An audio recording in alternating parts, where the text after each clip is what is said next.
നാട് കാണാനിറങ്ങി പെരുവഴിയിൽപ്പെട്ട 4ാം ക്ലാസ്സുകാരെ സുരക്ഷിതരായി രക്ഷിതാക്കളെ ഏൽപ്പിച്ച ഓട്ടോ ഡ്രൈവർക്ക് അഭിനന്ദന പ്രവാഹം. ആമ്പല്ലൂരിൽ ഓട്ടോ ഡ്രൈവറായ കോക്കാടൻ ജെയ്സനാണ് വഴിയറിയാതെ ആമ്പല്ലൂരിലെത്തിയ കുട്ടികൾക്ക് തുണയായത്. പുതുക്കാട് ന്യൂസ് ഉൾപ്പെടെയുള്ള മാധ്യമങ്ങളിൽ വാർത്ത വന്നതോടെ വെള്ളിയാഴ്ച ജെയ്സന്റെ ഫോണിന് വിശ്രമമില്ലാത്ത പകലായി. Puthukkad police SHO V Sajeesh കുമാറിന്റെ നേതൃത്വത്തിൽ അളഗപ്പ പോളിടെക്നിക്കിന് സമീപത്തെ ഓട്ടോ സ്റ്റാൻഡിലെത്തിയ പോലീസ് സംഘം ജെയ്സനെ അനുമോദിച്ചു. ജെയ്സിന്റെ ആത്മാർത്ഥതയും ജാഗ്രതയും മാതൃകയാണെന്ന് പറഞ്ഞ എസ്എച്ച്ഒ ജെയ്സിനെ പൊന്നാട അണിയിച്ച് ആദരിച്ചു.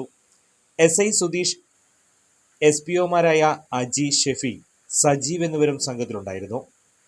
ബുധനാഴ്ച വൈകിട്ട് ഓട്ടോറിക്ഷയിൽ കയറിയ കുട്ടികളുടെ പെരുമാറ്റത്തിൽ സംശയം തോന്നിയ ഓട്ടോ ഡ്രൈവർ സ്കൂൾ ID കാർഡിലെ ഫോൺ നമ്പറിൽ ബന്ധപ്പെട്ട കുട്ടികളെ രക്ഷിതാക്കളുടെ അടുത്തെത്തിക്കുകയായിരുന്നു.